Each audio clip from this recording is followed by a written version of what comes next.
Oi, gente, eu sou a Jessie. E eu sou a Andresa. Bem-vindos ao Salão Comunal, o nosso podcast de Harry Potter.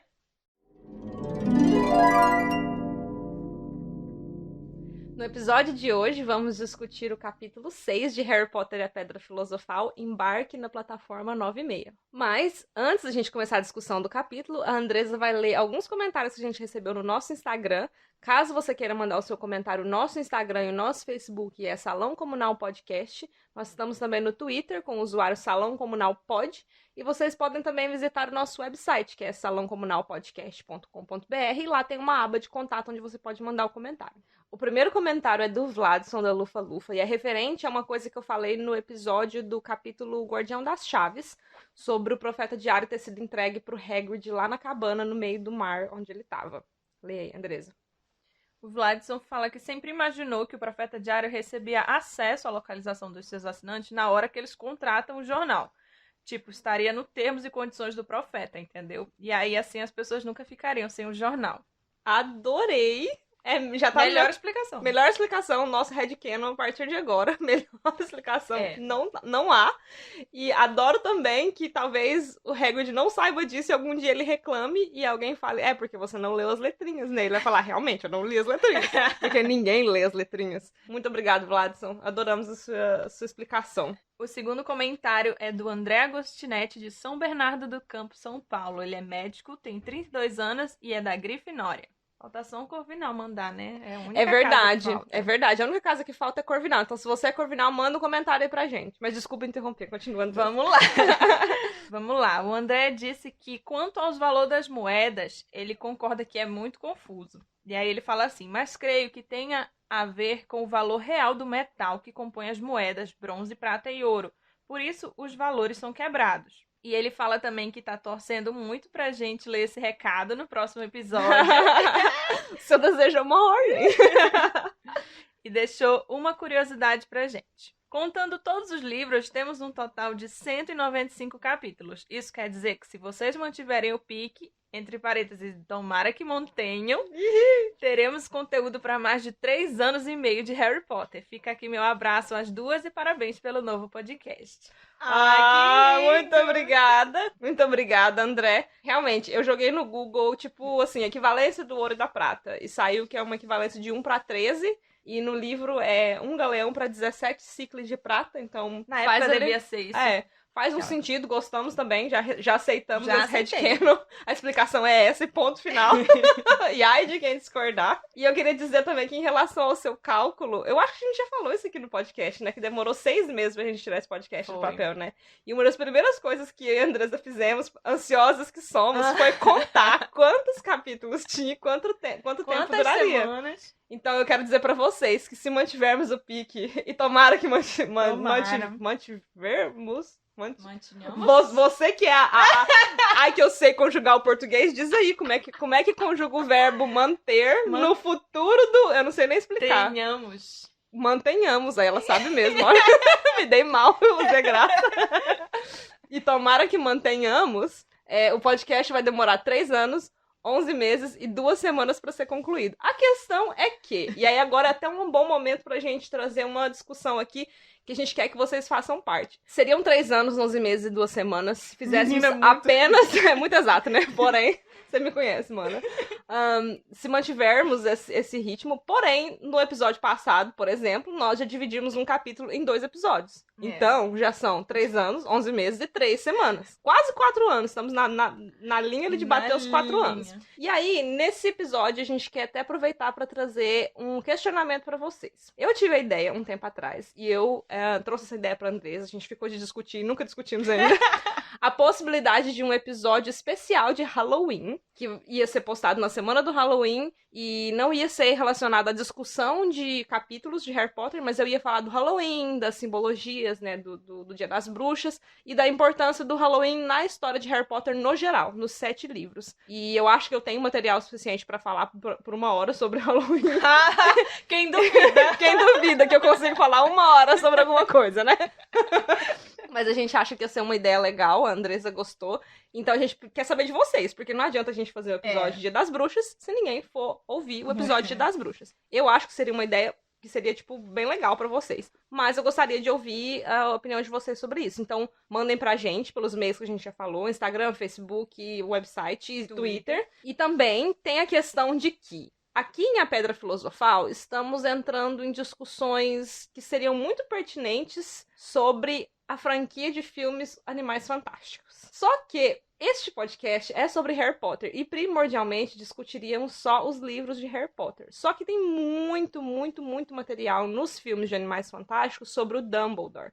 E muitas das atitudes do Dumbledore em Animais Fantásticos refletem nas atitudes que ele tomou depois em relação ao Harry em A Pedra Filosofal. Então nós estamos com dúvidas se nós trazemos essa discussão para o podcast, para os capítulos em si, para os episódios em si, ou se a gente faz episódios separados só para discutir, por exemplo, as questões de o Harry possivelmente virar um Obscurus, se ele fosse reprimido o suficiente, sobre o porquê que o Dumbledore mandou o Harry para viver com os Dursley, sabendo que uma criança reprimida poderia virar um Obscurus, esse tipo de coisa.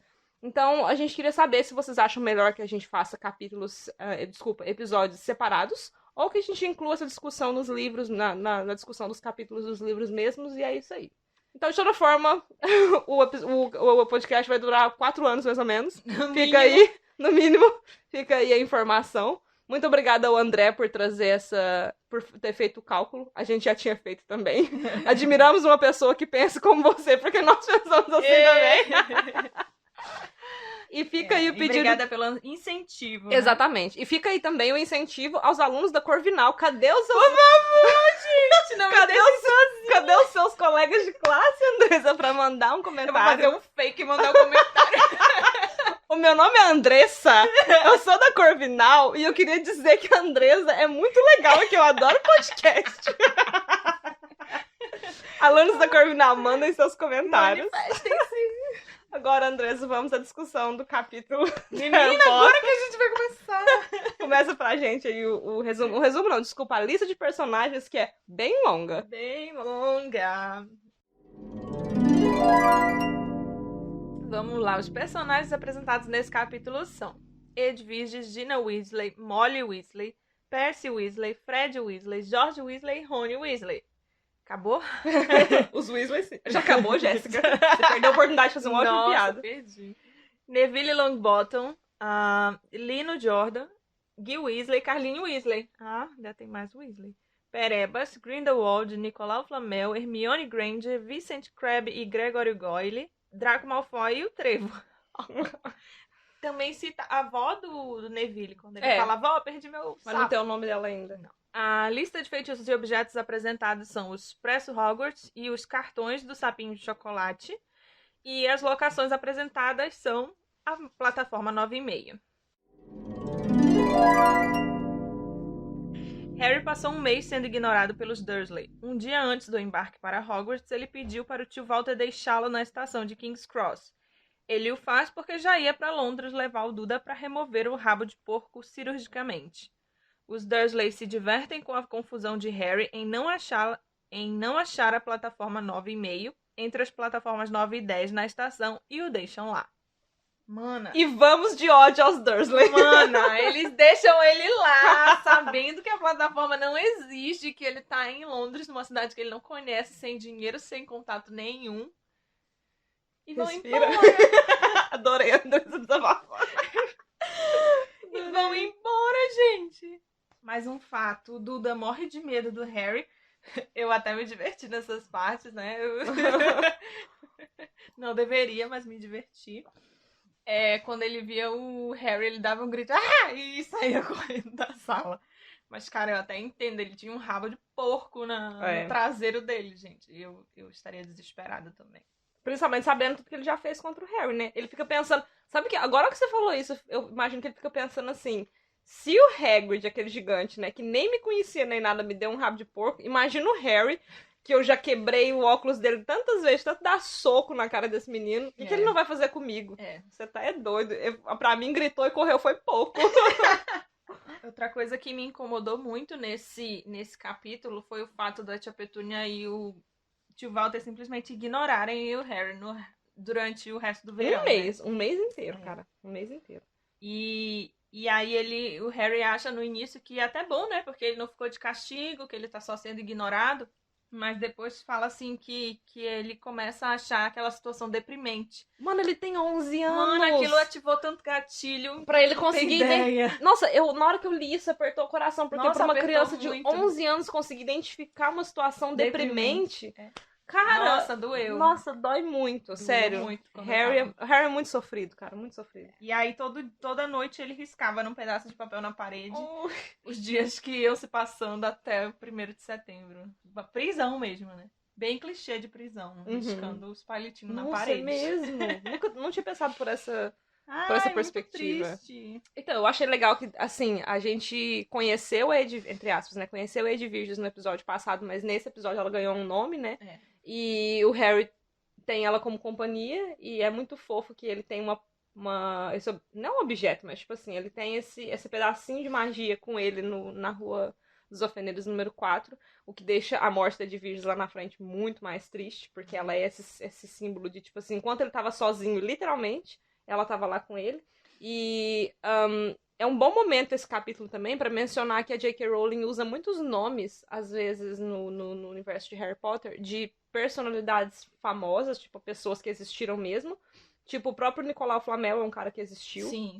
Então, ela usa o nome de algumas pessoas que existiram, ou de personagens que não tem como provar que existiram ou não, tipo Merlin, mas que existem no folclore britânico. Edviges, eu procurei saber. Negócio, né? Eu tô Você vendo... não acredita em bruxas, mas que existem. Adorei! É porque eu tô lendo de cabeça pra baixo aqui, ó, quem foi Edviges. Eu ia te perguntar isso porque eu sabia que tu sabia, né, mana? O meu primeiro comentário é quem foi Edviges, jurando aqui. Então, Edviges é porque assim, eu fui criada sem muita fé, muita religião e tal. Então, quando eu tinha uns 11 anos, mais ou menos, meus pais começaram a ir mais frequentemente pra igreja, mas era igreja evangélica. Então, eu não entendo muito de igreja católica. Eu tenho certeza que eu vou falar que talvez pode até ofender algumas pessoas. Mas até onde eu entendo de igreja católica, tem os santos. E aí, cada santo tem, tipo, um superpoderzinho. Ou, tipo, um grupinho que eles, tipo, protegem ou cuidam e tal. E aí, eu procurei quem que era Edviges. Edviges é uma santa da igreja católica. E ela é muito conhecida por ser padroeira dos pobres e endividados. O Harry não é endividado, mas com certeza ele é pobre. Porque ele não tinha dinheiro nenhum até ele descobrir... Já nem como se tem endividado. Até descobrir a fortuna dele no Gringotts. Mas a Edviges é a padroeira dos pobres e endividados. É uma santa da Igreja Católica. Ela foi canonizada... Ela viveu, acho que no século XIII, salvo engano. E bem no estereótipo do século XIII, ela casou, tipo, com 12 anos de idade, teve 6 filhos. E era viúva aos 36, uma coisa assim, bem assim, sabe? Morreu aos 40, sei lá. Não, mentira, acho que ela morreu com quase 70. Caraca! Mas, pra época viveu, tipo, muito. Mas, assim, essa é a Edviges. E aí, no livro, ela tá no livro História da Magia. Muito provavelmente ali em Harry Potter ela era uma bruxa, uma feiticeira, algo do tipo. Ele gostou do nome. E ele gostou do nome. Realmente é um nome bem... bonito. Eu acho que se destoa bastante, forte. Mas eu acho que é uma criança de 11 anos escolher o nome Edviges, sei lá. Foi o nome de Totó na coruja. Belinha. Hulk. Thor. Coloca o nome de Thor na coruja. Ai, Harry Potter, você não me surpreende na hora de escolher nomes de pessoas ou de animais, tá? Quem ficou surpreso com o nome do Alvo Severo, pra que uma criança que escolheu Edviges pro nome de uma coruja, vocês falam pra mim que vocês se surpreenderam dele pôr o nome do filho dele de Alvo Severo? Ah, querido, poupe-me. Surpresa, tô com a Gina ter aceitado. A Gina colocou o nome do outro lá de Pichitinho. Ah, mas era criança, tá? Tu queria o quê? De Edviges? Harry também era criança, mano. Ela era mais velha que a Harry. É nome de criança. De criança dá pra coruja. Pichitinho, ele é Pichitinho mesmo. Mas, enfim. A gente tá pulando, tipo, aqui pra que livro que é esse? Sei lá. Acho que é o Cálice de Fogo. A gente tá pulando muito aqui. Vamos voltar à discussão. Sobre essa questão do 1 mês do Harry na casa dos Dursley, porque eu não gosto de deixar nenhuma oportunidade passar de falar mal dos Dursley. Uma coisa que me incomoda muito é o jeito que eles tratam o Harry... vou reformular. O jeito que eles tratam as obrigações em relação ao Harry como favores. É uma obrigação deles, enquanto guardiões. A gente pode ter um episódio inteiro só pra discutir o porquê que eu acho que o Dumbledore foi muito errado em colocar o Harry sob o cuidado dos Dursley. Mas, querendo ou não, os Dursley aceitaram. E a partir do momento que eles aceitaram ser os guardiões do Harry, eles têm obrigações em relação ao Harry. E certas coisas, eles não deveriam agir como se fossem favores que eles estavam fazendo.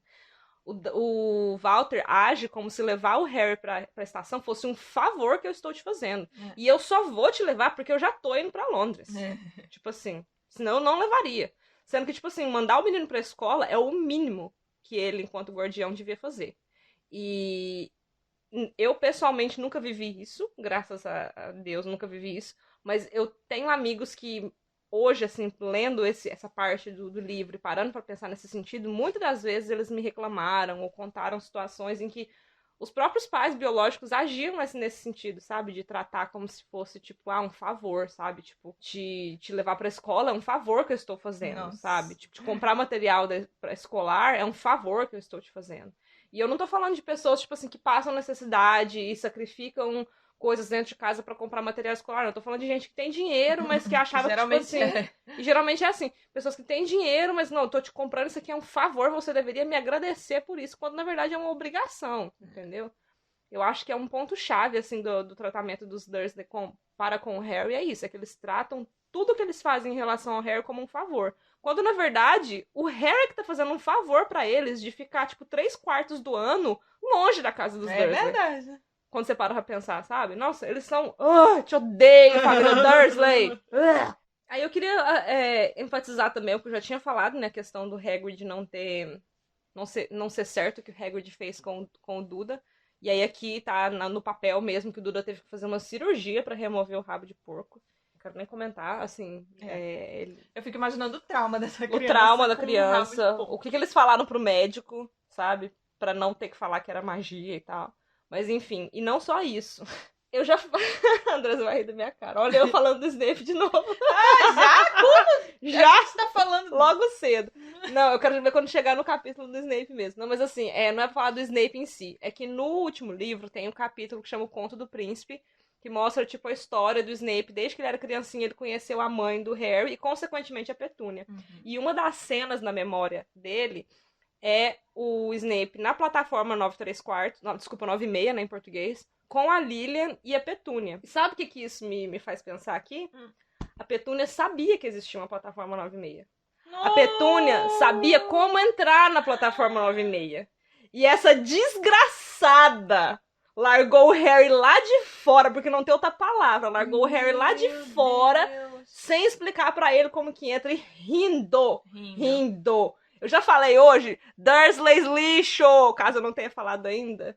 Meu Deus do céu, como eu te odeio, Petúnia Dursley. Pois é. Tá vendo como é bom ser fã do Snape? Porque você lembra de tudo. Não, mano, esse é específico teu, não é? Pois eu lembro exatamente dessa cena dos três na plataforma 9/3 e na plataforma 9/6. E ela sabe como entrar, ela sabe que existe. E ela largou o Harry lá de fora sem explicar pra ele como que entrava e rindo. E sabendo que ia ter a possibilidade dele não conseguir perder o trem e ficar por lá.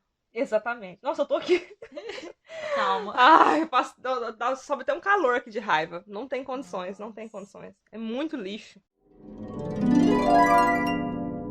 O menino ouve uma família conversando e usando o termo trouxa. E os pergunta como chegar na plataforma correta. Somos apresentados então para a família Weasley, cuja matriarca explica como acessar a plataforma 9/6. Quando Harry está embarcando no trem, os gêmeos são os primeiros a perceber que ele é o famoso Harry Potter, pela cicatriz na testa. Minha primeira dúvida é por que em inglês é plataforma 9/3? Mano, a gente discutiu isso no outro episódio, lembra? Eu tava lendo e lembrando disso. Eu tentando explicar o que era 3/4 e eu não consegui. Eu lembro, mas eu não consigo entender. Algumas coisas em português, elas foram traduzidas diferente. Mas não só em português, como também do inglês britânico pro americano. Muita coisa foi traduzida, entre aspas, também, para fazer mais sentido pro público. E em português, por algum motivo, a Lia Wyler colocou que a plataforma 9/3, na verdade, é a plataforma 9/6. Eu acho mais sentido 9/6 porque fica entre o 9 e o 10. Exatamente. Eu acho que a intenção do nome da plataforma 9/3 é falar que é uma plataforma entre a 9 e a 10. Então, independente de qual seja a fração. Sim, o meio é muito mais fácil. É mais fácil. Mas eu acho que, tipo assim, tanto faz. Se você quisesse traduzir como plataforma 9, 11, 15 avos, diferença nenhuma. Mas por que a JK Gay colocou 3/4. Ah, é poético, mano. É poético. Por que Porque eu acho que sim, é poético. Não faz sentido. Tipo, é quase chegando na 10, mas não é no meio ainda. É tipo, quase chegando na 10. É, só acho que, tipo, ela quis colocar alguma coisa entre a 9 e a 10. E ela escolheu 3/4. É isso. Referências da minha cabeça. Referências, Tá tudo aqui. vozes da minha cabeça. Eu acho estranho, mas enquanto eu tava escrevendo, eu sempre achei estranho isso. Enquanto eu tava escrevendo, eu pensei já na própria explicação. Mas mesmo assim, eu vou trazer meu questionamento. Por que não tinha imprensa na plataforma 9/3/4? Desculpa, na plataforma 9/6, eu vou ficar falando toda vez, né? Então, se eu falar 9/3/4 aqui pra frente, gente, vocês entendam que é a plataforma 9/6, que é a plataforma entre a 9 e a 10. Enfim. Por que não tinha imprensa na plataforma 9/6? Como imprensa? O famoso Harry Potter vai embarcar pra Hogwarts e a Rita Skeeter não tava lá. Depois ainda do Harry ter feito uma aparição no Beco Diagonal, que todo mundo no Caldeirão Furado viu ele. Verdade. Aí, quando eu tava escrevendo, eu já pensei na explicação. Tipo, é proibido que esteja imprensa lá pra, tipo, não correr o risco de eles furarem o Estatuto do Sigilo. Algo do tipo. Não sei. Eu sei que pra mim não faz muito sentido. A explicação mais lógica é de que a J.K. Rowling nem pensou nisso. Não. Eu sou a primeira pessoa em elogiar Harry Potter e a Pedra Filosofal. Eu acho um livro muito bem completo, muito bem amarrado. Mas muita coisa ela fez aqui sem pensar muito no futuro. A explicação mais lógica é essa. Mas, se a gente quiser dar uma explicação mágica de que, nossa, a J.K. Rowling já sabia os 7 livros antes de pôr eles no papel, a explicação é de que, por algum motivo, a Rita Skeeter foi proibida, o Profeta Diário foi proibido de estar lá, que existe uma lei de que não pode ter imprensa na plataforma, e é isso. Até porque no epílogo também, quando o Harry vai levar os filhos dele pra Hogwarts, não tem imprensa. Não. Então, vamos aceitar que é isso a explicação? Não pode ter imprensa. Outra coisa que eu acho importante a gente reforçar aqui também é que entrar na plataforma 9/3/4 no livro é totalmente diferente do que no filme. No filme, eles, tipo, literalmente, eles correm e entram na parede. E, na verdade, no filme... na verdade, no livro, a intenção é de que você faça da maneira mais, tipo assim, inconspícua possível. Tipo, encosta ali e escorrega pra parede. Não é pra você, tipo, mostrar pra todo mundo que você vai correr de repente, bater a cara numa parede e vai sumir. Sim. Até porque a plataforma 9/3/4 fica na estação de King's Cross, que fica no centro de Londres. Eu acho que é o equivalente, tipo assim, sei lá, da estação da Sé em São Paulo. Imagina uma pessoa correndo do nada e desaparecendo na parede. Ninguém vai ver. Mas mesmo assim, como é que ninguém vê? Mesmo a pessoa discretamente não tem, ela tá cheia de carrinho. Então, é outra coisa que eu sempre tive a dúvida, e enquanto eu tava escrevendo, eu já pensei na própria resposta. Tipo assim, por que eles não constroem uma plataforma só pros bruxos embarcarem? Ou porque eles não embarcam numa plataforma menos movimentada? Só que eu fico pensando que pra você fazer alguma coisa escondida, é mais fácil você fazer no meio de uma multidão do que num lugar vazio. Não é à toa que, tipo, o batedor de carteira, por exemplo, eles se aproveitam de aglomerações de pessoas. Sim. Eles barram em você e quando você vê sua carteira não tá lá mais, seu celular não tá lá mais. Eu acho que é mais fácil você fazer... Não tô dizendo que é, tipo, ninguém viu, porque aí é meio que a gente força essa... Mas muito forçado. Muito forçado. Por Harry Potter, a gente força que ninguém viu, ninguém nunca viu, mas... É mais fácil você fazer uma coisa escondida no meio de uma multidão. Sim, mas não tem como esconder um caminho cheio de mala Tanto que o Harry não viu. Ele só ficou sabendo como que era quando a Molly falou pra ele. Vai ver, não tinha ninguém entrando também. Tinha, o Percy entrou primeiro, depois o Fred e o Jorge. Tá. E ele fala que ele ficou olhando, de repente passou um grupo de gente na frente e ele não viu. Sim. Então eu acho que é mais fácil você fazer alguma coisa escondida em uma aglomeração do que, tipo, num lugar vazio. É verdade, mas não aceito. Mas não aceito. Tá bom, né? Nesse momento aí acontecem várias coisas. Várias vezes os Weasley ajudam o Harry. Eles ajudam o Harry a entrar na plataforma. Depois o Fred e o George ajudam o Harry a levantar o malão pra entrar no trem. E eu acho interessante notar que os Weasley ajudam o Harry sem saber que ele é o Harry Potter. E eu acho que é o grande contraste da família Weasley com a família Malfoy. Porque a primeira reação... Tá que, tipo, eu imagino que se fosse o Lúcio Malfoy e a Narcisa Malfoy, eles teriam um pouco mais de tato e eles tentariam primeiro descobrir quem era o Harry Potter antes de falar alguma coisa, tipo, ofensiva e tal. E depois que eles descobrissem, eles falariam sim alguma coisa ofensiva, mas medindo as palavras pra seduzir o Harry pra pro pensamento deles. Porque, na verdade, quem teve o primeiro contato com o Harry da família Malfoy foi o Draco, que é uma criança. Então ele não tinha muito tato nesse sentido. Porém, os Weasley ajudam o Harry sem saber que ele é o Harry Potter. E esse é o grande contraste pra mim, da família Malfoy pra família Weasley. A família Malfoy, ela vai te ajudar desde que eles vejam uma vantagem nisso e eles saibam que você pode, tipo, oferecer algo em troca pra eles. Influência, um nome. E os Weasley, eles ajudaram independente. Era uma criança pra Molly, era ali uma criança que não sabia como entrar na plataforma e ela explicou. Pros gêmeos, era um menino que, tipo, já tinha derrubado o malão até em cima do próprio pé várias vezes. Eles, de certo, estavam até assistindo ele. Olha lá, o babacão lá, derrubou de novo. Vamos lá ajudar ele, Fred. Não, deixa ele derrubar só mais uma vez. Aí ele derrubou a segunda vez. Aí falou, bora lá, Jorge. Foi bem assim, eu tava lá. Eu tava lá. Era mala. É verdade, eu era o malão.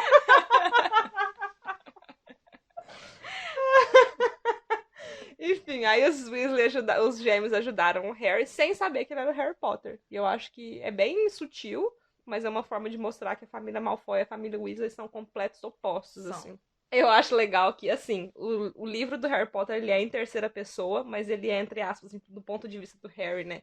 E a primeira impressão dele do Rony é que, tipo assim, o Rony é alto, magro e desengonçado. E eu lendo isso, eu ficava, tipo assim, Harry... E que tem um isso, pé grande e uma mão grande. Eu achei muito que menino! Se fosse minha avó, ela fala assim, para de ficar reparando nos outros meninos. Nossa, não pode não. Falando de mim. Para de ficar reparando nos outros, menino. Nunca vi. Assim mesmo. Pois eu achei ele muito reparando no tamanho dos pés e das mãos. Vai ser esquisito, menino, credo. Eu só achei engraçado mesmo ele reparando. Eu achei engraçado também. É uma boa parte pra mim, assim.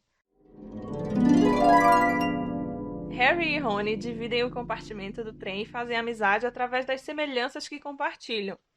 Ambos tinham expectativas externas sobre eles e usam roupas que sobram dos parentes maiores. Ai, quem nunca? Quem nunca? Gatilhos. Mano, eu coloquei a minha observação no roteiro que é o momento terapia Rony Weasley. Porque, sério, esse momento é muito chave pro personagem do Rony. Todas as questões dele, mano, todas as inseguranças, tudo que a gente vai enfrentar, entre aspas, né? Nos próximos livros em relação à personalidade do Rony Weasley tá aqui. Tá nessa fala de um parágrafo dele explicando os irmãos, explicando a família, a dinâmica dele, o lugar dele. Tudo tá ali. Você entende quem é o Rony, por que ele se sente do jeito que ele se sente. Ai, cara, sério, eu acho que o Rony, pra mim, ele é um personagem das crianças, assim, / adolescentes. Ele é o mais bem escrito de todos. E eu acho que é por isso que eu odeio ele. Como assim? É meu momento de dizer pra vocês. Como assim tu odeia o Rony? Eu odeio o Rony Weasley. Eu acho que primordialmente meu ódio começou porque eu li tudo de uma vez, né, e tal. Mas assim, eu já descobri que no final ele ficava com a Hermione. E eu nunca achei que ele merecia alguém como Hermione. Mas eu acho que meu ódio do Rony principalmente se deve ao fato de que ele é muito bem escrito e de que ele é o único de todas as crianças / adolescentes da série que é descrito e se comporta de fato como uma criança / adolescente. Sim. Tanto Harry quanto a Hermione, os gêmeos Weasley também, mas assim, eles não contam muito porque eles não são tão principais. Mas o Harry e a Hermione, eles são muito, tipo assim, mini adultos, na minha opinião. Eles são... Não tô dizendo que eles são personagens... Mas a personalidade dela e o Harry porque ele teve que ser. Sim, eu já ia falar isso agora. Não estou criticando quem eles são e tal. Mas eu acho que pelo fato de o Rony ser muito um adolescente, eu odeio ele, porque o adolescente é chato. Eu não tenho muita paciência, assim. Ele tem todas as características de um adolescente mesmo, muito bem escrito pela J.K. Rowling. A amizade dele com o Harry é, tipo, muito bem fundada. As atitudes dele para com o Harry, tipo, as questões dele de ser melhor amigo de um cara super famoso, igual o Harry. Tudo super válido. E eu acho que é justamente por isso que eu não tenho paciência nenhuma com ele, com as atitudes dele. E, assim, acho ele muito bem escrito. Porém, não te curto. Ai, não. A parte que ele fala que não se ganha nada novo quando se tem 5 irmãos, eu ativou todos os meus gatilhos. Você tem quantos irmãos, mano? Pra quem não sabe, eu tenho 4 irmãos. Mas, na nossa família também sempre foi assim. A roupa do mais velho passa pro mais novo. Inclusive, quando era criança, eu usava as do meu irmão, que é homem. Mas tudo bem. Mas é isso, é a vida, né? Mas agora a gente entende, né? Mas na hora que a gente é adolescente, é uma... Então, esse momento terapia do Rony Weasley, que eu acho muito interessante, e justamente eu tô dizendo isso pra vocês, tipo, que eu não gosto do Rony e tal, meio que brincando, entre aspas, mas um pouco sério, porque, como eu disse, eu acho que ele se comporta muito como um adolescente, mas eu, hoje em dia, como adulta, eu leio as questões dele de uma forma muito diferente de que eu lia quando eu era adolescente. Porque, assim, você tem 4 irmãos, então vocês são 5. Eu sou filha única. Então a gente é quase que opostos, assim, sabe? Então, na minha cabeça, pra mim, eu sempre quis, tipo, fazer parte da família Weasley. Por mais que eu, tipo, não admitia isso pro mundo de, nossa, eu queria ter, tipo, um monte de irmãos e tal. Mas eu sempre quis, tipo... Eu acho que eu sempre fui muito sozinha, mas no sentido, tipo assim, até na minha própria cabeça mesmo, assim, eu fico muito sozinha com os meus pensamentos e tal. Então eu sempre quis ter essa questão de ter os irmãos, eu achava legal, tipo, os gêmeos implicando com o Rony. Sim. E aí o jeito que os gêmeos, tipo, eram super protetores com a Gina. E o Carlinhos, que é um cara super legal, que trabalha com dragões. E tem um irmão que trabalha num banco. Então, na minha cabeça, aquilo pra mim era muito legal. E eu, como adolescente, eu ficava, tipo assim, cara, você tá sendo muito injusto com seus pais. Você tá sendo muito ingrato. E hoje em dia, eu como adulta, eu olho para as questões do Rony Weasley de 11 anos de idade e ele não tava errado. Uhum. Quando ele fala, por exemplo, assim, que ele tira... A gente vai passar um pouquinho aqui pra frente nessa discussão, mas quando ele tira o saquinho com os sanduíches e ele fala assim, minha mãe sempre esquece que eu não gosto de carne enlatada. E aí, na mesma hora, ele se corrige, ele fala assim, hora. Não é culpa dela. Somos muitos pra ela lembrar, tipo, do que eu gosto. E, tipo, eu concordo, tanto ele quanto a Molly estão certos. Tipo assim, ele tá certo em não tá feliz de ter o sanduíche de carne enlatada porque ele não gosta, mas também não é culpa da Molly, porque a Molly tem, tipo, todos os outros filhos pra cuidar, pra olhar. Eles não têm muito dinheiro, então, assim, todos os dois estão certos, e eu acho as questões do Rony super válidas, sabe? Nossa, tipo, pra mim o Rony, eu tô tendo uma releitura mesmo do personagem. Apesar que ainda não gosto dele. Mas tô tendo uma releitura do personagem. E a minha percepção dele, assim, hoje tá sendo completamente diferente do que foi 10 anos atrás, quando eu li o Rony Weasley pela primeira vez. Acho que as questões dele são super válidas. E ele não tá errado em se sentir, tipo, pressionado, em se sentir triste de, tipo, a mãe dele não lembrar que ele não gosta de carne enlatada. Apesar que ele mesmo já se corrige, não é culpa dela. Sim. Ou, ele falar, o Percy ganhou uma coruja nova porque ele virou monitor. E eu tenho esse rato idiota aqui. Mas, tipo, é porque meus pais não têm muito... Aí ele para na mesma hora. Tipo assim, ele vai reclamar que os pais dele não têm muito dinheiro. E aí ele para na mesma hora porque ele se sente culpado de pensar desse jeito. De pensar, tipo, meus pais são pobres e tal. Mas, tipo, sabe, não é culpa dos seus pais que eles são pobres. E também não é culpa sua de você se sentir triste porque você não tem as coisas. Nossa. É muito real isso. É muito real, muito pesado, assim, pra mim. Acontece mesmo. Eu, de uma família grande, e já senti tudo isso que o Rony sentiu, e a gente se sente culpado mesmo. Mas vou te falar, tu não tá errada em querer ser parte de uma família grande. É muito bom. É muito bom mesmo. Tem esses momentos ruins, mas no fundo... Nossa, mana, hoje em dia, eu tô relendo o Harry Potter agora, eu tô tendo uma outra visão do mesmo jeito que eu tô tendo uma outra visão do Rony, eu tô tendo uma outra visão dos gêmeos. Eu não tô gostando deles tanto igual eu gostava. Nem eu Estranho, amava né? Eu amava eles. Agora eu tô tendo uma visão, tipo assim, cara, não tem muita graça isso que vocês estão fazendo, não. Isso aí, na verdade, é meio um bullying, Vamos chegar lá, mas eu tô achando meio assim, sabe? Tipo, aqui nesse momento ainda não. Aqui ainda tá meio tipo, é brincadeirinha, dele implicando com o Rony e tal. Mas no futuro vai ficar bem pesado, na minha opinião. Deixemos o futuro para o futuro. Outra coisa que eu acho interessante nessa parte é que o Rony morre de vergonha porque ele não tem dinheiro. E o Harry tá morrendo de vergonha porque ele não sabe nada sobre o mundo bruxo. E aí o Rony não tem dinheiro, mas o Harry tem dinheiro. O Harry não sabe nada sobre o mundo bruxo e o Harry viveu desde o início da sua vida no mundo bruxo. E é muito engraçado essa diferença entre Nossa, faltou eles. Soltar o fundo musical aqui do Veja uma porta abrir. É muito louco. Você termina os meus sanduíches. Era o que eu ia dizer.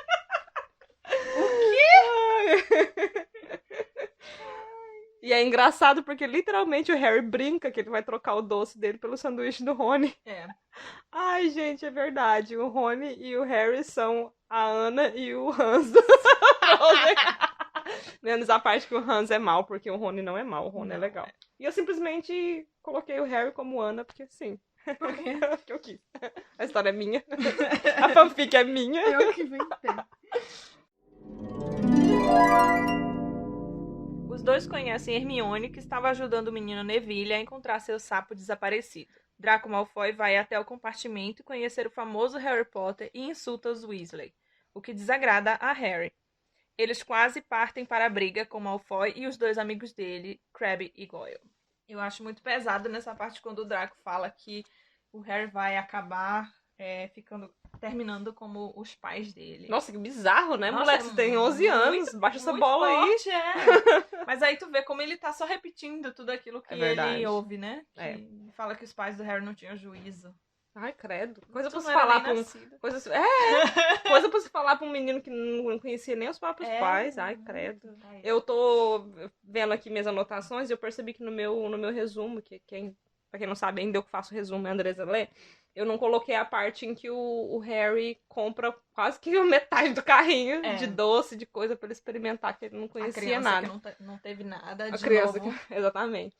E aí eu queria falar dos sapos de chocolate dos cartões, antes da gente chegar na parte do sapo do Neville e da briga com o Crabbe e o Goyle. A questão do sapo de chocolate, ela é um objeto que existe, né, no mundo do Harry Potter, mas é um artifício narrativo da J.K. Rowling. Uhum. É uma forma dela te mostrar ali, logo nesse comecinho aqui do livro, o Nicolau Flamel, e já começar a mexer com a história da Pedra Filosofal. Sim. Porque o Rony também menciona algo do tipo, meu irmão meu irmão Gui trabalha no banco, e você ficou sabendo o que aconteceu no banco? Tentaram roubar um cofre, não sei o que, tipo assim, ele já joga logo aqui a sementinha, né? Roubaram um negócio no banco. No cartãozinho do Dumbledore tem a menção do Nicolau Flamel. Mas aí eu queria falar de algumas personalidades que têm figurinhas de sapo de chocolate e que, então, teoricamente existem na história de Harry Potter. Tem uns com os nomes esquisitos lá que eu não dei muita atenção, não, porque eu quero falar só dos legais mesmo, dos que eu gosto. Que são Agripa, Ptolomeu, Morgana, Circe e Paracelso. Todos esses que eu falei o nome aqui, esses 5, eles são personalidades que existiram. E Merlin, então 6, né? São personalidades que ou existiram, tipo, são pessoas mesmo, tipo o Ptolomeu existiu, a Agripa era um cara, talvez, né? A gente não sabe, era um cara, mas ele também existiu. E alguns que são, tipo, entidades que talvez existiram, talvez não existiram, depende da sua crença. Uhum. Tipo, Morgana Le Fay, né? E a Circe, Circe e o Merlin, né? Então, Morgana e Merlin, na verdade, eles meio que a história deles se entrelaça. Sim. Pesquisem mais, que é super fantástico. Já li As Brumas de Avalon. Muito bom, mano, não é? Só uma pausa aqui. Tá aí minha indicação, primeira da vida. Primeira indicação da Andresa. Momento, palmas, gente.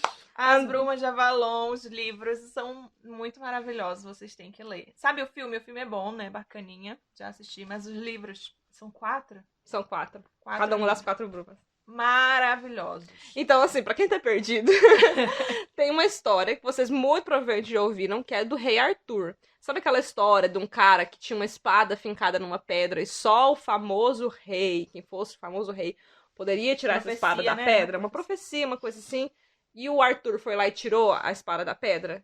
Então. Arthur é o nome do meu irmão, tá? Será que a gente ama?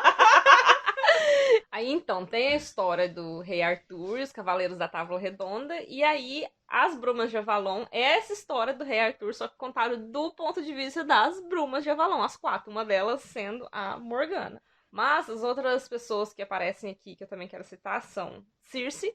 A Circe ela é uma feiticeira da história de Odisseu, mais conhecido como Ulisses. Às vezes você pode ter ouvido a história da Odisseia, Sim. A Odisseia de Homero. Então, é a história desse cara, chamado Ulisses, que deu um rolezão no mundo, e em um dos rolezão dele, ele parou numa ilha de uma feiticeira chamada Circe. Então, muito provavelmente, ela era uma feiticeira também na história de Harry Potter, por isso que ela tinha um cartãozinho do sapo de chocolate. Outra pessoa que aparece aqui é o Ptolomeu, que era um matemático, astrólogo / astrônomo, que naquela época era a mesma coisa. Então, muito provavelmente, ele era, sei lá, um bruxo. Até na aula de matemática, né? Tem uns, sei lá, uns fórmulas de Ptolomeu, alguma coisa assim. E ele era um astrônomo / astrólogo, então ele muito provavelmente fazia alguma coisa relacionada à adivinhação no mundo de Harry Potter, a gente não sabe. Mas o mais interessante de se apontar aqui, nesse momento, é o Paracelso. Por quê? Quem figurinha. Porque quem é o Paracelso? Tem um momento que eles citam a figurinha do Paracelso.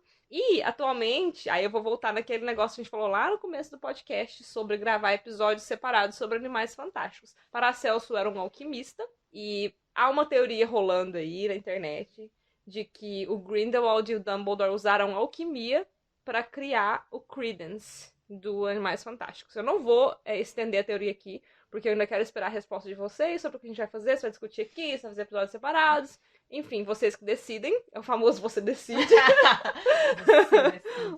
Vocês que decidem como a gente vai fazer. Mas é legal que ele é citado aqui. E o Paracelso era um alquimista, assim como Nicolau Flamel. Então, fica aí o questionamento. Mas ele é da vida real? Da vida real, ele era um alquimista, assim como Nicolau Flamel. E aqui na história é citado que tem a figurinha dele. Então, muito provavelmente, o personagem do Paracelso ainda vai aparecer em Animais Fantásticos. A minha aposta é que, se essa teoria for verdadeira, ele vai aparecer em Animais Fantásticos. Porque, inclusive, acho que o nome dele de verdade era não sei o que, Aurelius. Que é, inclusive, o nome do Credence. Então, assim, se você tá perdido, cara, assiste Animais Fantásticos Onde Habitam. E se você não tá perdido e sabe do que eu tô falando, mas quer que eu e a Andressa discutamos mais sobre isso, digam pra gente se vocês querem episódios separados sobre Animais Fantásticos Onde Habitam. Ou se querem que a gente discuta as teorias e as histórias aqui justamente já nas discussões sobre os capítulos de Harry Potter. Eu acho curioso, porque assim, mais uma vez eu tô aqui pra falar que a J.K. Rowling colocou umas coisas sem pensar em Harry Potter e a Pedra Filosofal. Que novidade. Eu tinha reparado isso já no capítulo do Guardião das Chaves. E aí nessa vez agora ficou muito explícito, então eu vou comentar. Eu acho que, de primeiro, a J.K. Rowling não pensou na questão da proibição do uso de magia por menores fora da escola de Hogwarts. Porque no capítulo do Guardião das Chaves, a Petúnia, quando ela faz o desabafo dela, que ela tava guardando há 10 anos sobre a Lilian, ela fala assim, não demorou muito pra ela ir pra aquela escola lá e voltar pra casa transformando... como é que ela fala? Transformando ratos em xícaras, uma coisa assim. Fazendo alguma coisa, tipo um tipo de mágica, né? E com os bolsos cheios de ovinhos de sapo, não sei o quê. E aqui, nesse momento, a Hermione, ela fala, ela chega, né, se exibindo pros meninos, ela fala assim, eu fiz alguns feitiços, mas eu tentei alguns e fui super bem. É verdade. E eu não acho que ela mentiria, mas fica aí o questionamento. Ela podia fazer feitiços fora de Hogwarts? Seria só essa mais uma coisa que a J.K. Rowling colocou sem pensar? Fica aí o questionamento. Porque assim, ela ainda não tinha... Não, ela já tinha 11 anos, mas ela ainda não tinha entrado em Hogwarts. Então ela não tava dentro do... ela não podia usar a varinha dela pra fazer feitiço, podia? Não, eu digo, ela não tá dentro do rastreamento ainda, porque ela ainda não foi pra Hogwarts. Mas ela é uma bruxa, desde que ela nasceu. O nome dela tava lá no livro lá. Sim, mas eles não entram no rastreio de uso de magia enquanto eles não estão em Hogwarts. O problema é a Lilian. A Lilian, realmente. Porque ela já estava, ela voltou de férias fazendo magia e ela já estava. Eu acho que foi só um negócio que ela colocou sem pensar mesmo, porque... Tem muito que justificar. Não tem muita justificativa, mas eu acho importante a gente mencionar aqui que ela fala que ela fez alguns feitiços, e aí no Expresso de Hogwarts acontecem feitiços, né, e tal. O Rony tenta, e diferente do filme, que acontece alguma coisa, acontece uma explosão, uma coisa assim, no livro não acontece nada, o Rony tenta, e eles mencionam, né, que às vezes alguém faz um feitiço ou outro, mas eu acho que no Expresso é complicado de rastrear, porque no Expresso tem estudantes maiores de idade. Então fica difícil rastrear quem fez o quê, quem... Aí eles meio que tipo, se vocês se matarem aí, pelo menos já estão a caminho da escola. O corpo já chega lá em Hogwarts, né? Ninguém vai ver. Nenhum trouxa vai ver. Mas, enfim, só algo pra se comentar. E aí, eles conhecem também o Neville, conhecem também Malfoy, Crabbe e Goyle. E aí, nesse momento, os personagens são muito... o Lino aparece também. Mas, assim, a gente conhece os personagens de forma muito estereotipada, tipo... A Hermione é a mandona, chata, né? No começo ela é essa personagem chata. O Malfoy é esse exibido, que tem esses dois caras, tipo, guarda-costas, né? Dele. Eu acho muito legal o Harry e o Rony querendo partir pra briga. Sendo que eles iam tomar a surra da vida deles. Se o Perebas / Pedro Pettigrew não tivesse mordido o dedo do Goyle. Como é que eles ou do Crabbe, sei lá. Quem se importa com quem? Não faz diferença. Nunca sei, inclusive. Eu só não acho que é a minha parte preferida, porque a minha frase preferida, inclusive, eu já vou deixar marcada aqui pra pra ir pro Instagram depois, é quando o Harry e o Rony estão dividindo a comida que o Harry comprou. Eu vou ler aqui em voz alta. É a hora que o Harry oferece os doces pro Rony. O Rony fala, tipo, ele tenta ser modesto. Ele fala, não, obrigado. E o Harry fala assim, não, então vamos fazer o seguinte. Já que você não quer, tipo, ele entendeu, né? A deixa, que o Rony não queria caridade. E aí ele fala algo do tipo assim, eu troco com você pelo sanduíche. Aí eu vou ler aqui agora. O Rony falando, né? Você não vai querer isso, é muito seco. Ela não tem muito tempo, acrescentou depressa. Você sabe, somos 5. Tome, coma um pastelão, disse Harry, que nunca tivera nada para dividir com alguém antes. Aliás, nem ninguém com quem dividir. Era uma sensação gostosa sentar-se ali com Rony, acabar com todas as tortas e bolos de Harry. Os sanduíches ficaram esquecidos. Ai, cara, essa parte que fala que ele nunca teve nada antes para dividir. E muito menos alguém com quem dividir. Ai, todos meu coração! Os gatilhos serão ativados, quer você queira, quer não. Ou não. Eu acho muito forte. Ela te toca. Rony então conta o que sabe da família do Malfoy, que eles trabalhavam para Voldemort e que quando ele sumiu, eles fingiram que estavam enfeitiçados e por isso ajudavam Voldemort. A família Weasley não acredita nessa história. Tem angu nesse caroço. Assim, porque eu tava enfeitiçada. Assim, aqui já é uma boa explicação que a J.K. Rowling dá, apesar que ela não coloca explicitamente, tipo, eles argumentaram que eles estavam sob o feitiço do Império, que é uma maldição imperdoável, fica meio que entendido que era algo nesse sentido. Então é justificável que depois, quando a gente aprende o que são as 3 maldições imperdoáveis e que uma delas é Império, você entenda que era isso que eles argumentaram. Só que, aí eu vou entrar num âmbito aqui que a Andressa adora, que é falar de fanfic. Muitos dos meus headcanons que eu tenho, assim, pra mim mesma, são coisas que eu vi em fanfic e tal, ou às vezes eu vi no Tumblr, tipo assim, headcanon, Harry Potter, não sei o que assim, aí a pessoa fala, mas esse é de uma fanfic que eu li e eu achei muito interessante, porque os Malfoy têm só um filho, que é o Draco. E não é falado na série o porquê deles terem só um filho, e mais pra frente eu quero até discutir isso, quando o Draco fica persistindo nessa questão de ficar zoando o Rony por ele ser pobre e por ele ter muitos irmãos, porque não faz muito sentido uma família tão orgulhosa da pureza do sangue, igual os Malfoy, ter só um filho. Porque se você quer manter a pureza do sangue, você tinha que ter um monte. Certo? Então os Weasley, entendeu? De sair populando o mundo, entendeu? Mas assim, eu achei uma explicação muito legal numa fanfic uma vez. A fanfic era sobre um negócio completamente diferente, mas aí tinha esse momento que eles estavam conversando alguma coisa assim, e o Snape falava que ele tinha inventado, porque o Snape, depois a gente descobre que ele inventou muitas coisas, inclusive feitiço, né? Ele inventou uma poção que ajudava as pessoas a ficar imune ao Veritaserum, que é o soro da verdade. Porque eu imagino que é muito fácil você chegar pro Ministério da Magia e falar assim, eu não matei fulano, eu tava sob feitiço império. Aí eles vão falar assim, parece verdadeiro. Você é inocente, pá, bateu o martelo.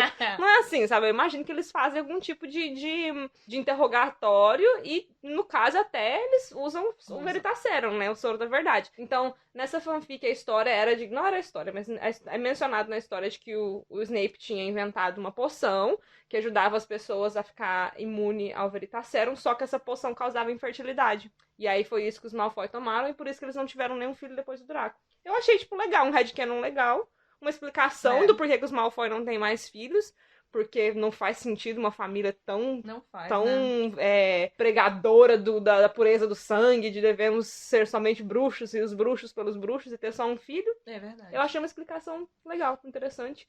E o Snape tava fazendo o papel dele ali de espião, de que porra que era que ele era. Sim. Eu achei legal. É meu headcanon de por que os Malfoy não têm nenhum filho além do Draco. Sobre essa parte de eles só falarem assim, eu tava sobre maldição e o Ministério acreditar, eu sempre imaginei que fosse, tipo, uma corrupção mesmo, sabe? Sim, os Malfoy são ricos, pagaram alguém lá e... Pode ser também, falei, com certeza. não, eu dei o Veritaserum pra ele. Eu gosto desse headcanon porque ele mata dois coelhos com uma cajadada só, né? A questão deles terem sido inocentados e a questão dos Malfoy não ter mais filhos. Porque realmente tem que ter uma explicação. A não ser porque eles... Não sei, não. Não faz sentido. Não faz sentido, principalmente porque eles estavam vivendo uma guerra. E em uma guerra é muito comum, por mais triste que seja, que pessoas morram. Eles terem só um filho, tipo assim, você para pra pensar, a linhagem Malfoy ia morrer. O Lúcio não é citado na saga nem nada, mas fica subentendido que ele é filho único também. Não tem nenhum, tipo, sei lá... Ai, não sei, não vai pensar num nome, tipo assim, um Marcelo Malfoy, entendeu? Pensei, sei lá, no meu nome. Marcelos e o Lúcio. Não tem um Marcelos Malfoy pra continuar a linhagem do Malfoy. Se o Draco morrer antes de ter filho, ele não vai morrer, porque a gente sabe no epílogo, mas enfim. Se ele morresse antes de ter filho, a linhagem Malfoy morreria junto com ele.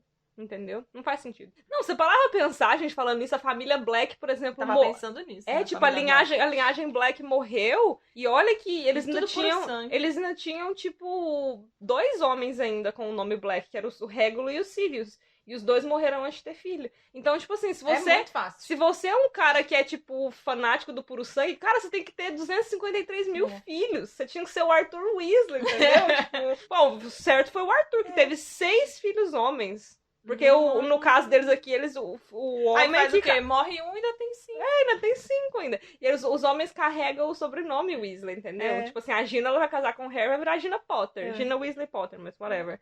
E os homens todos vão ter os filhos com o nome de Weasley. Vai ter uma época daqui de 150 anos que todo bruxo na Grã-Bretanha vai ter o sobrenome Weasley. Tudo culpa do Arthur.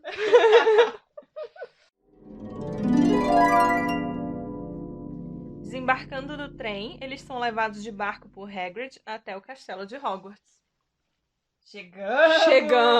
Chegamos e o capítulo acaba com o Hagrid batendo na porta. Eu acho muito legal. Acho muito mágico. Assim, eu gosto... Uma das coisas que eu acho mais engraçadas, assim, mais irônicas de Harry Potter, é que uma das coisas que o Dumbledore mais critica sobre o Voldemort é que o Voldemort é muito dramático. E o Voldemort gosta muito, tipo... De fazer cena, das coisas muito teatrais. Mas o Dumbledore também gosta. Cara, por que outro motivo que os alunos do primeiro ano vão de barquinho, sabe? É pra causar aquele impacto. No livro fala, tipo assim, teve um ó coletivo na hora que eles viram o caça, tipo, todo mundo... Sabe, tipo, ele tem um quê dramático ali também. Ou como diria o Shacklebolt também, você pode odiar o Dumbledore, mas você tem que admitir que ele tem estilo. Na verdade, essa fala é do Nigellus. Não é, tem no livro também, mas quem fala é aquele Phineas Nigellus, que é um diretor antigo de Hogwarts, que tem o quadro dele. Sim. É o quadro que a Hermione coloca na bolsa e ela fica meio que comunicando com Hogwarts. Enfim, pulamos aqui, tipo, 5 livros, mas tá bom. O Dumbledore tem estilo. Eu gosto dessa parte que é bem dramática, deles, tipo, no barquinho, atravessando o lago até o castelo. E eu gosto dessa parte dramática do Dumbledore. É um aspecto da personalidade dele que eu gosto. Essa questão de, tipo, deixar a primeira imagem de Hogwarts marcada na cabeça das crianças, assim, sabe?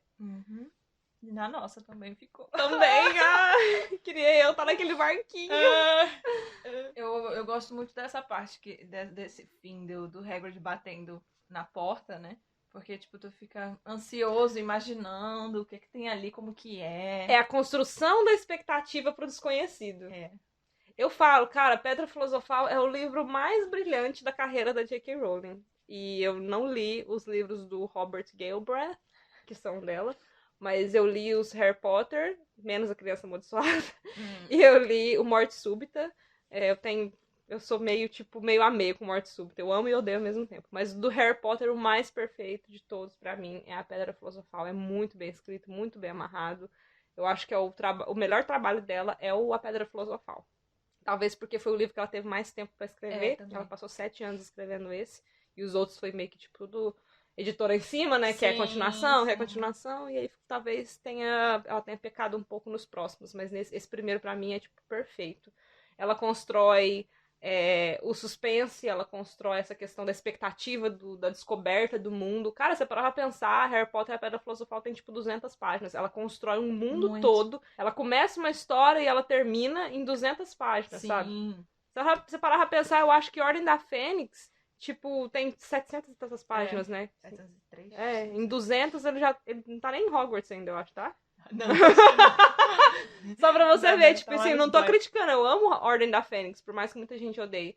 Eu amo a Ordem da Fênix, mas eu acho que a grandiosidade do trabalho da J.K. Rowling no Pedra Filosofal foi ela ter conseguido construir um mundo completamente novo, que você lê, você não sabe quem é Harry Potter, você não sabe o que é Hogwarts, que é magia, o que é...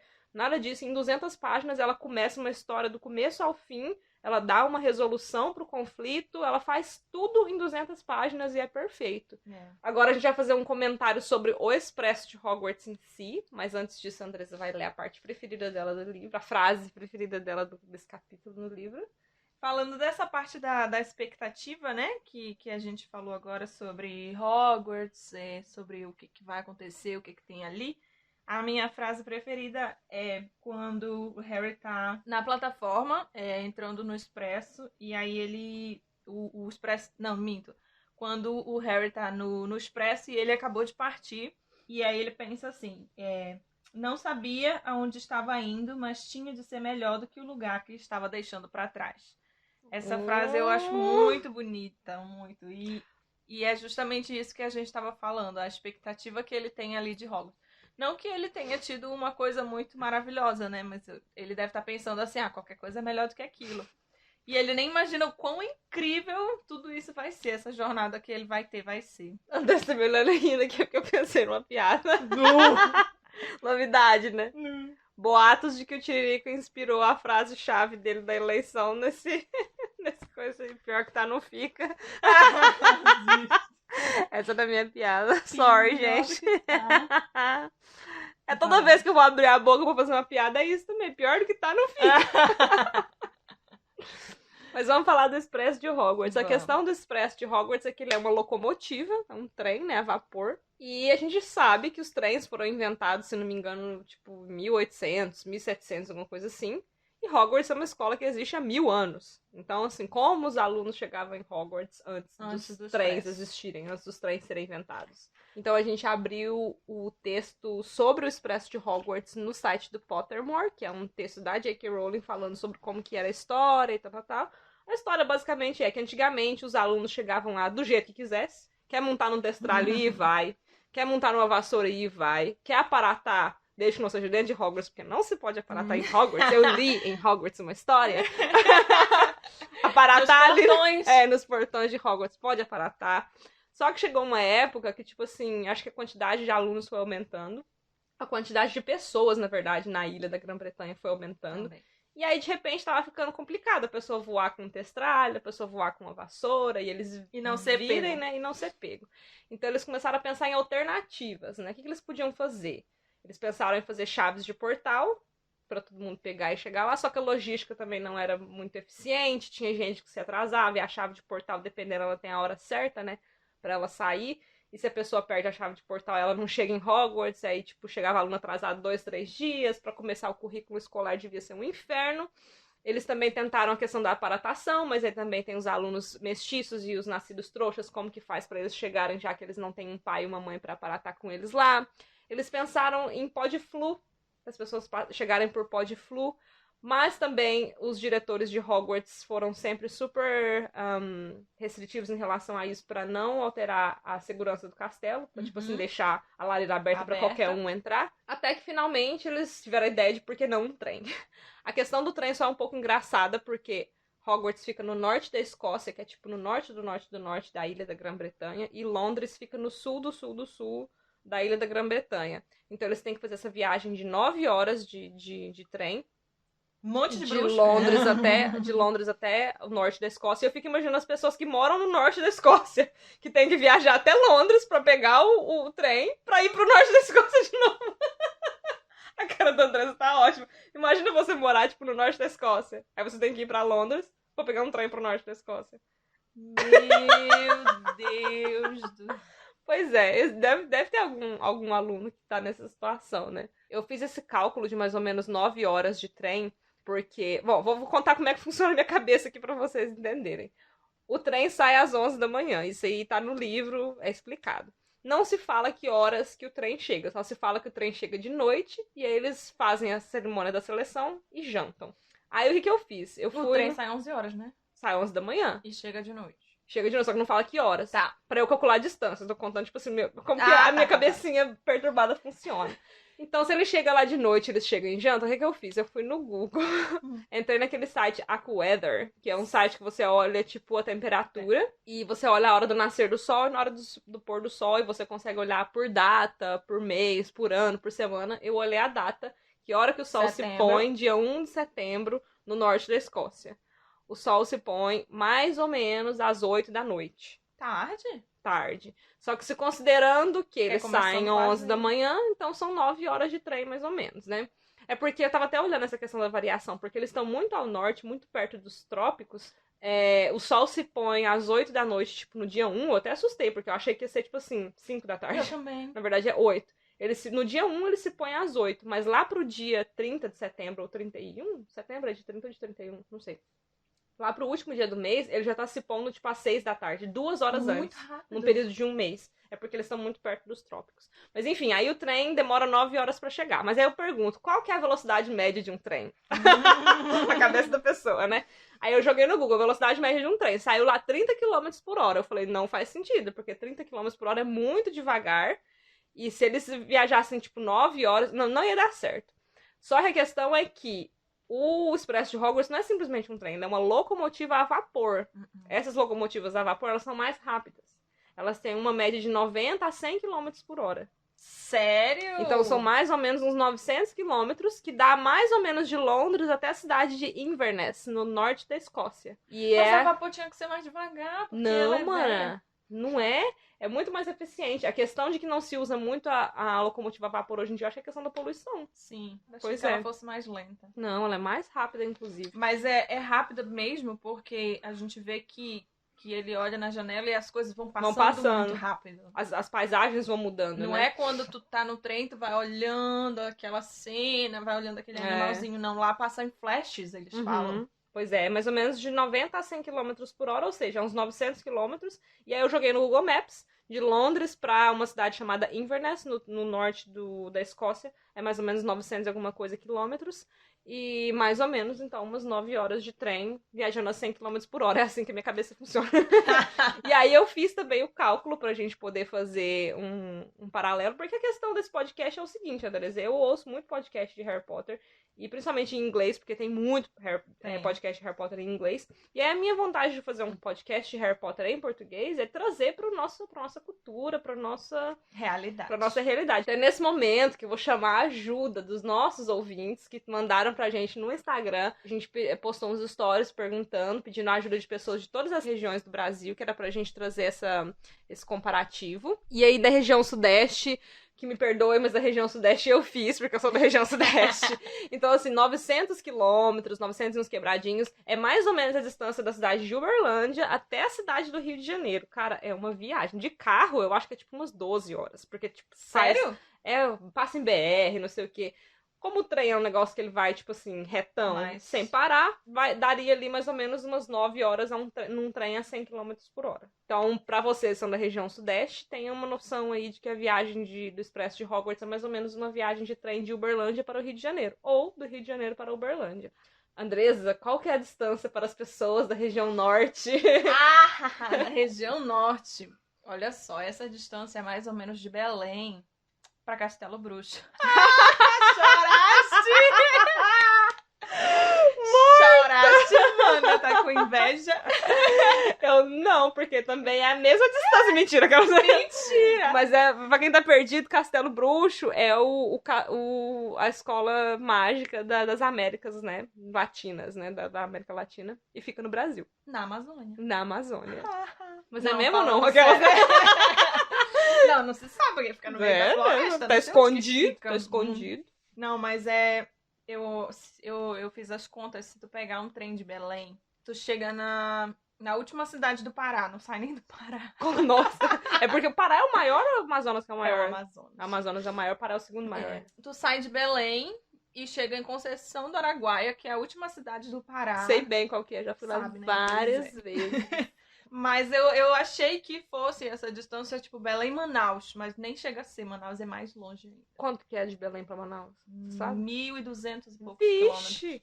É quase indo e voltando até a metade do expresso. E é só 2 cidades do norte do país. Olha pra você ver. Nosso país é muito grande, né? Muito grande. E aí, essa distância atravessando a Inglaterra de norte a sul. Não a Inglaterra, atravessando a Grã-Bretanha, né? Saindo de um país pro outro. Você não sai nem do Pará, você sai de um país pro outro. Oi, gente, aqui é a Andresa. Peguei o Viratempo emprestado e vim aqui gravar algumas participações que tivemos para esse episódio do nosso podcast. Em especial, vou logo deixar aqui a minha felicidade declarada que temos uma pessoa da Corvinal participando. Bora lá! Representando a região sul, temos a Carol de Bona, de 30 anos, que é lufana e de Tubarão, em Santa Catarina. O exemplo dela foi a distância da própria cidade de Tubarão até a cidade de Maringá, no Paraná. Também representando a região sul, temos o Guilherme Pereira, de 28 anos, que é grifinório e é de Cachoeirinha, do Rio Grande do Sul. De acordo com o exemplo dele, essa distância seria mais ou menos da cidade dele até Assunção, no Paraguai, até Buenos Aires, na Argentina, ou até São Paulo, capital. E a região sul compareceu em peso, porque temos também o exemplo da Marília, de 32 anos, que é uma lufana de Florianópolis. Ela nos contou que a distância citada seria mais ou menos da cidade dela até a cidade de Cascavel, no Paraná. Representando o Nordeste, temos a Amanda de Lima, de 29 anos, que é originalmente de Santos, em São Paulo, mas mora em Natal há 4 anos. Ela é da Corvinal. Pausa para eu comemorar. Ela é da Corvinal e mandou vários exemplos. Ai, tinha que ser Corvinal. De Natal, Rio Grande do Norte, a Aracaju, Sergipe. De Natal a Salvador, Bahia. De Natal a Jericoacoara, Ceará. E de Natal a Sobral, também no Ceará.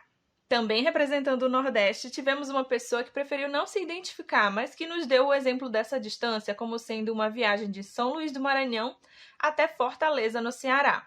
Vamos aproveitar a oportunidade para dizer que se você tiver algum comentário para fazer, mas não quiser que a gente fale o seu nome ou alguma outra informação, não tem problema. A gente sempre pergunta se tem permissão para ler o comentário no episódio e se a pessoa gostaria de ser identificada ou não. Não tivemos nenhuma resposta de pessoas do Centro-Oeste, então fizemos a nossa própria pesquisa e aqui vão os resultados. De Goiânia, em Goiás, até Cuiabá, no Mato Grosso, e de Campo Grande, no Mato Grosso do Sul, até Tangará da Serra, no Mato Grosso. Lembrando que essas viagens, se vocês jogarem no Google Maps, vai dar uma variada de 700 km até mais de 1.000 km, mas foi só um exercício de logística e de participação do público no podcast. A maioria desses trajetos, quando percorridos de carro, tem pedágios e são totalmente dependentes das rodovias, o que não aconteceria numa viagem de trem, que geralmente é mais rápida que uma viagem de carro. Agradecemos a participação de todos vocês que nos ajudaram. Para nos ajudar em futuros episódios, já sabem, mantenham-se ligados nas nossas redes sociais, principalmente no Instagram e no Twitter, que é onde a gente está sempre mais ativo ali. No Instagram nós estamos com o usuário Salão Comunal Podcast, no Twitter estamos com Salão Comunal Pod. Então aguardem semana que vem a nossa discussão aqui no Salão Comunal do capítulo... Eu nem me lembro. Eu lembro, o Chapéu Seletor. É lógico que eu lembro, o que é que eu não lembro, né? Voltamos semana que vem, então, com a discussão do capítulo 7 de Harry Potter e a Pedra Filosofal, o Chapéu Seletor. Beijo, gente! Tchau!